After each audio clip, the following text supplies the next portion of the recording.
Thank you so much, Reggie and Mary Jane, for that reading, and Idalia. Beautiful meditation. Thank you so much. It really is supportive and gets me in the frame of mind and heart to be able to be here with you every Sunday.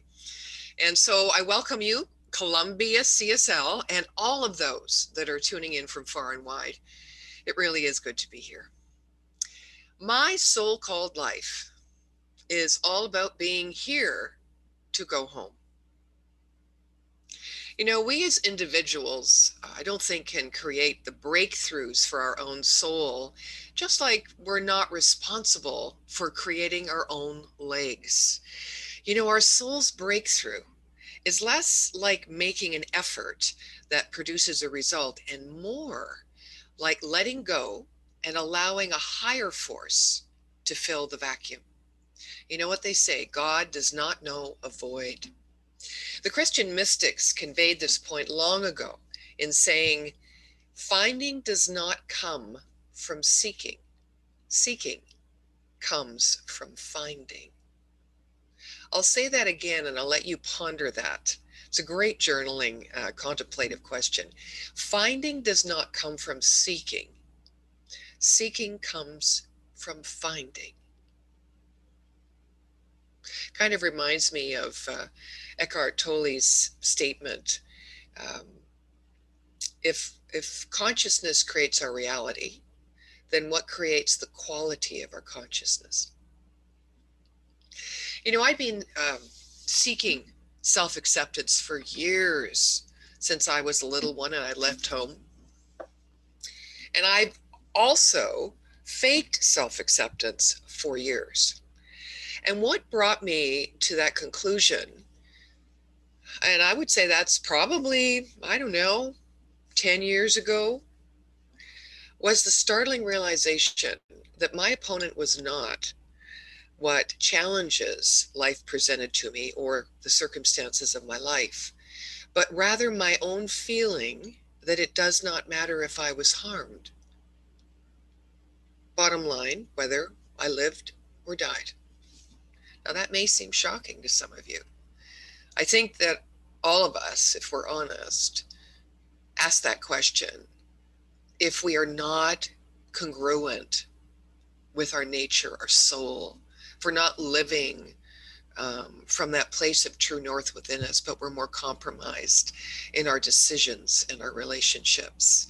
It is painful and it is a place of struggle for us. You know, but today, I walk in deep gratitude for being aware to choose my human life, to embrace not only who I am, but what I am. Now, in order to make this choice, I had to embrace my ego awareness, my individual sense of self that identifies with the patterns of ever-changing thoughts and feelings, sensations, and of course, life situations, results. The awareness of my essence of being, the consciousness of the eternal inherent being that I am, is not particularly concerned with details of the life I'm living. It knows that all thoughts, feelings, and situations will pass, and that what is eternal and infinite within me will forever remain.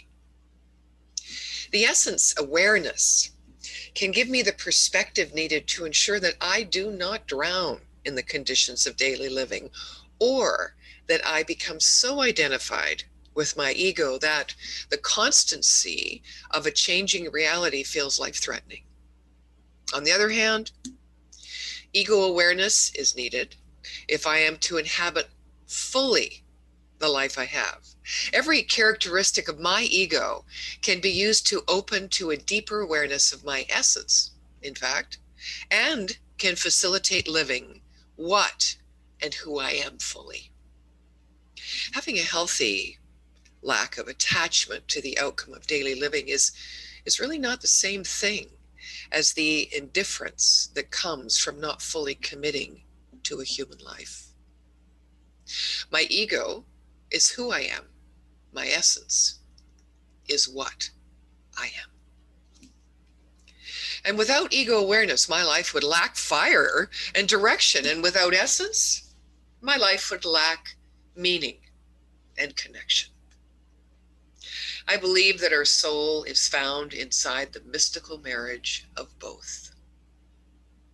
Today, being here to go home is about listening to the soul's call to live a fully human life, to choose the sacred marriage of the essence and the ego within ourselves, to stop the war with our humanness.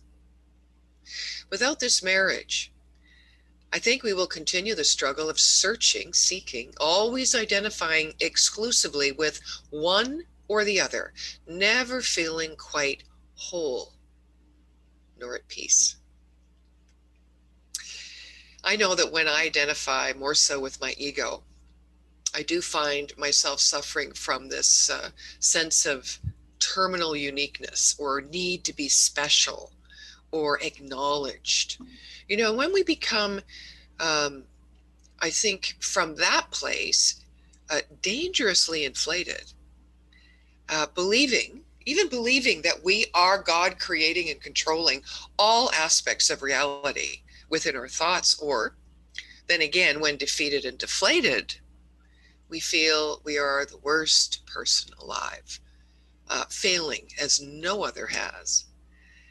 To let go of exclusively identifying with the ego, we have to give up being the worst or the best. By contrast, if we want to identify exclusively with our essential nature, we risk denying the ego and cutting ourselves off from its particular wisdom and tying ourselves into knots of denial and delusion about our real human needs and our frailties that need attention and care in the moment. Also, we deny a sense of courage or a building of courage needed to carpe diem, right? Seize the day. When we were small, innocence and ignorance made us brave. And as we get older, we have seen what the world can do and what we can do. It requires even more courage to listen and respond to this call. We try to tell ourselves that we have no time to listen, afraid that the voice no longer calls our name. And when we once hear the call again, we can grieve for all the vows we have broken. And when we do this, we lead ourselves to make simpler promises to listen and to do the best we can to live more fully. And this is just okay. It is all okay. In this sacred marriage, we are called to value the power of the presence rather than the presence of the power that we have so often sought. So how does this sacred marriage happen? Well, sometimes it's hard to distinguish the difference between following deep intuitive guidance and being led around by the nose of unconscious wanting and fear. Remembering that the voice of the beloved is both what we are and the source of what we are, we can be more able to bring ourselves into the present and let go of the need to be distracted from it. Our distraction comes in the form of so many questions.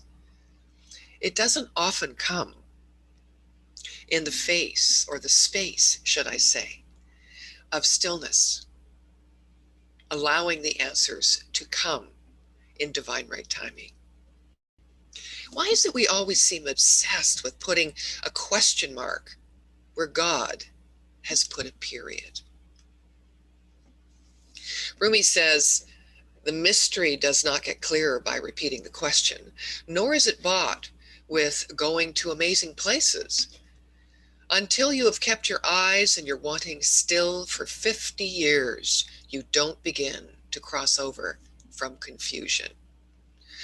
Whew. We need a good beach blanket for that. You know, this confusion, oh my, is a rejection of what is and a desire to change the situation. This comes from the belief that what I am looking for is somewhere other than where I am.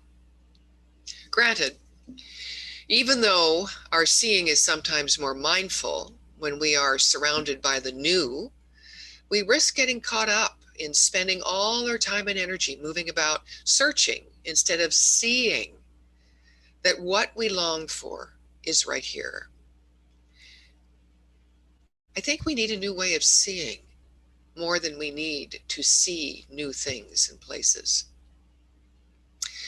The six-pointed Star of David holds within it an upward pointing triangle interwoven with a downward pointing triangle. The upward triangle symbolizes that which we aspire towards, and the downward triangle, that which is, can be seen as an impediment to our goal or as an opening for mental transformation.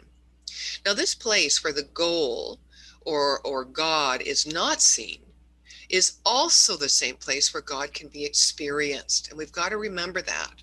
If God is everywhere present all the time, it doesn't matter if we're on what we believe is the path of ascension into the aspiration of what we wish to become, but it is also equally at the place where we think we're either still or stuck or in the middle of a challenge. Because right there is the opening and opportunity for mental transformation. Similarly, it's interesting in the Tantra philosophy in India, where sexual practices or the body of our affairs is often seen as a chief distraction from the way, are proposed as a rung of a ladder of ascension.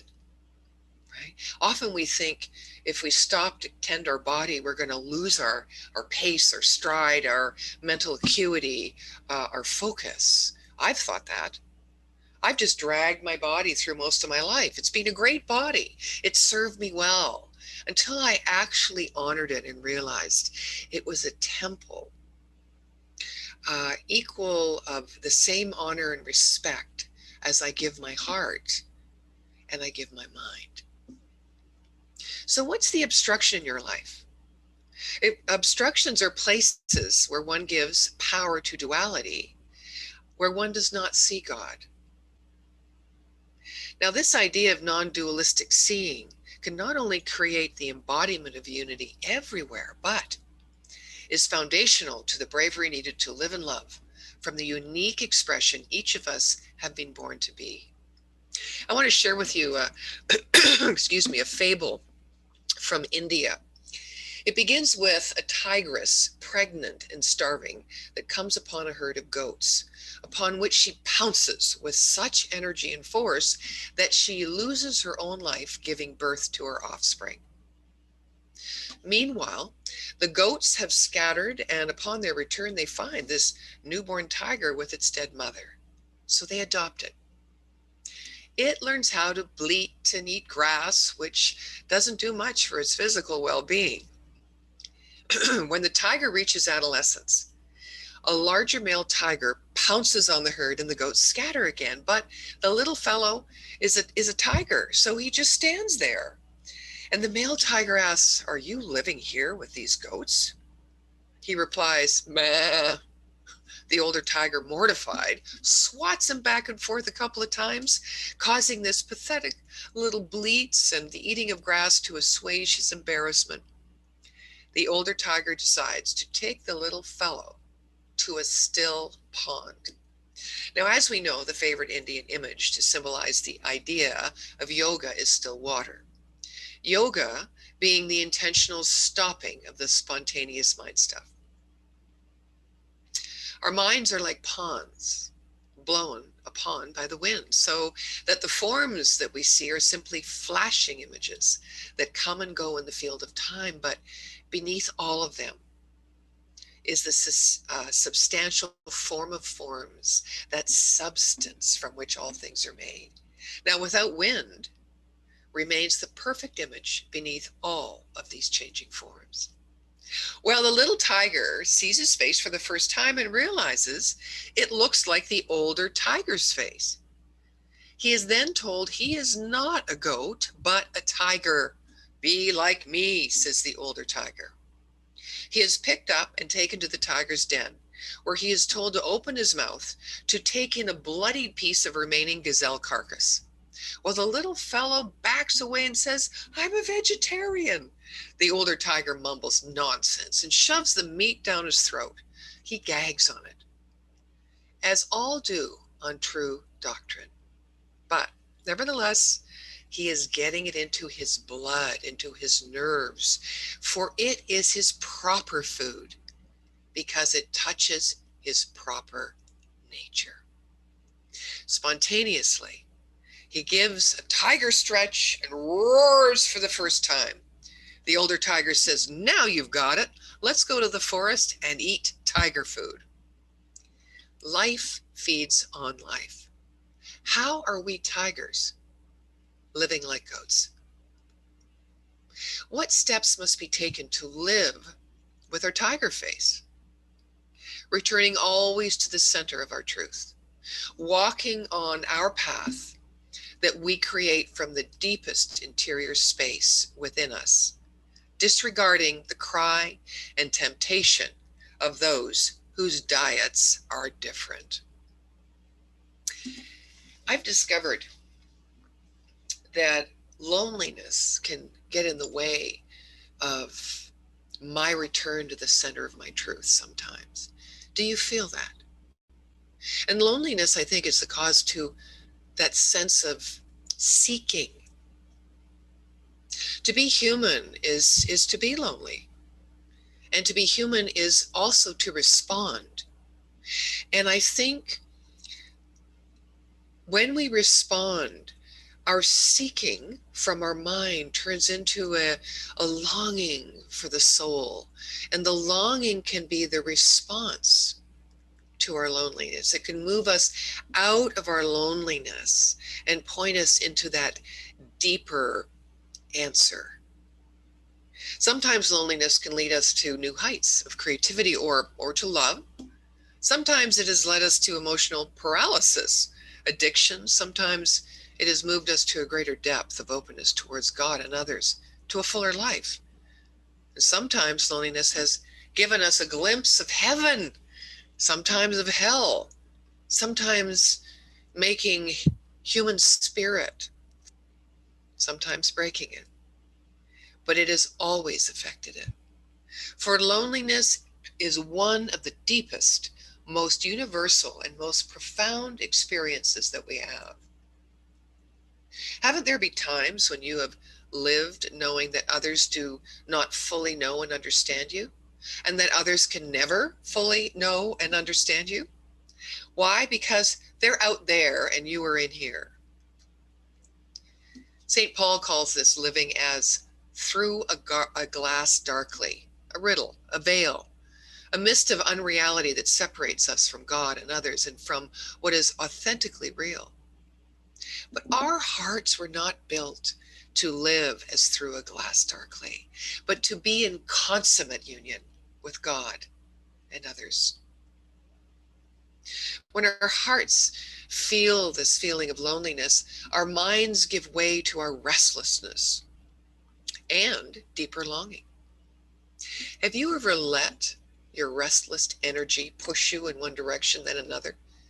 Never quite able to settle down, to figure out what you want to do, and never quite able to discipline yourself enough to achieve the experiences that your soul intuits are meant for you? I certainly have.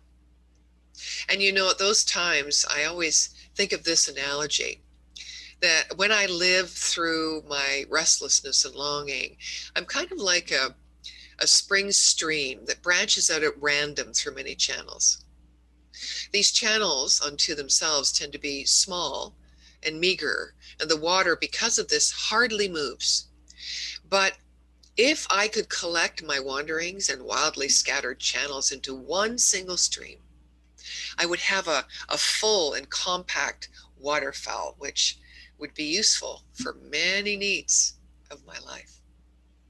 So too do I think of our human mind. If it spreads itself out in all directions, constantly flowing out and dispersing to whatever pleases the senses, it will never have any notable force in its progress toward answering the soul's call. Remember, we have everything we need within us to create what we can envision and embody as the life we have already been blessed with. Ultimately, loneliness prevents us from making that journey inward where God is calling our name.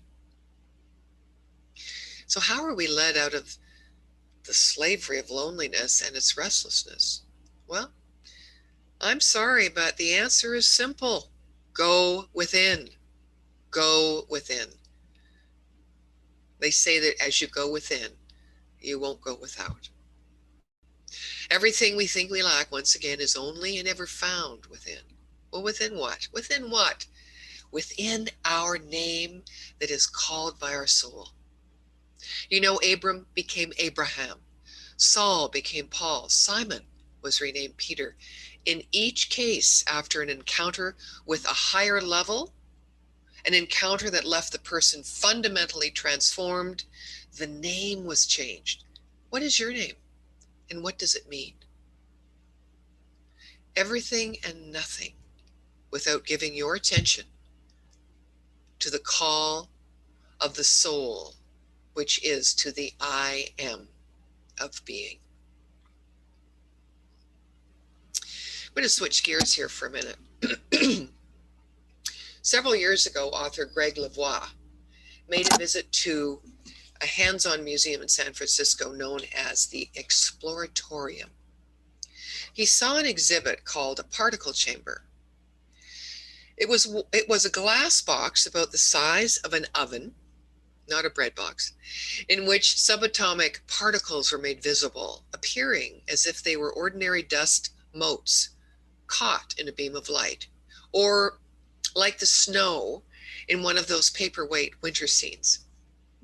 Now, these particles, however, were not dust that settles on things, but are dust that floats right through them. As Greg leaned his head over the glass chamber, he writes, the particles he saw beneath his face were those that had just passed through his own skull, like parachutists through a cloud. They were the remains of stars that exploded before the earth even was a gleam in God's eye. Radioactive fossils falling through space like the skeletons of marine animals on their way to building a coral reef. The parts that flew out when stars collided like demolition derbies in space. Now this particle chamber is actually a container for making the invisible visible. So are the compass, the microscope, the telescope, radio and television. So are scientists, psychologists, religious scientists, artists, and so is our conscious attention to the soul's call.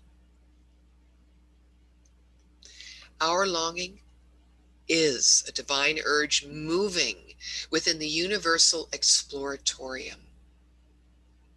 There is nothing we can feel or can't feel, that we can think or can't think of, that is not an opportunity to put on our tiger face, turning our attention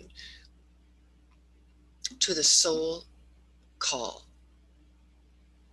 which is celebrating and experiencing the wholeness of who and what we are in that beautiful mystical sacred marriage.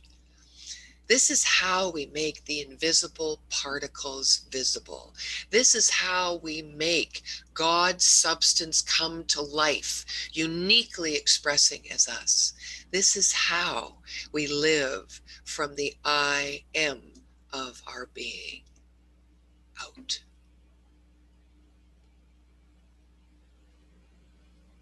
Life is a blessing, and so are we, and so it is.